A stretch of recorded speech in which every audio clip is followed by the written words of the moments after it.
તો બધા લોકોનું સ્વાગત છે મારા નાનકડા દેશી વ્લોગમાં। ગુજરાતીમાં ડેઈલી વ્લોગ જોવા હોય તો મારી ચેનલને લાઈક શેર સબસ્ક્રાઇબ કરી નાખજો અને ઇન્સ્ટાગ્રામમાં જોતા હોય તો ફોલો કરી નાખજો। શું તમને આ લાકડાનો ઢગલો દેખાય છે?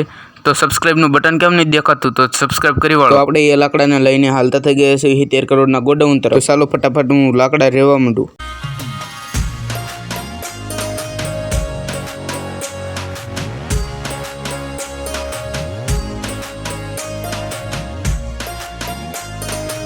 तो फाइनली गाइस जो आ लाकडाનો ઢગલો પણ આ બીજી જગ્યાએ કરી વાળ્યો છે અને ખડકી વાળ્યા છે। આપણે લાકડા હેરીને ઠગી લેતા આપણે આવી ગયા હનુમાન દાદાના મંદિરે। તમે હનુમાન દાદાના દર્શન કરી લો, મેં પણ દર્શન કરી લીધા। તો ફાઇનલી ગાइस જો સુખનો સૂરજ પણ આટલો આથમી ગયો છે અને આ છે અમારા ગામનો સાંજનો નજારો। અમારા ગામનો નજારો કેવો છે તો કોમેન્ટ સેક્શનમાં જરાક જણાવી દેજો। હવે તો એવું લાગે છે થોડાક જ દિવસમાં જો વરસાદ પણ આવવાનો છે અને જો વાદળા પણ ઘેરાવા લાગ્યા છે। તો ફાઇનલી ગાइस હવે આપણે રમવા માંડ્યા છે દડે। તમને દડે રમતા આવડે છે કે નહીં તે જરાક કોમેન્ટ સેક્શનમાં જણાવી દેજો। તો મળીશું નવા એક મિની વ્લોગ સાથે, ત્યાં સુધી બધા લોકોને બાય બાય।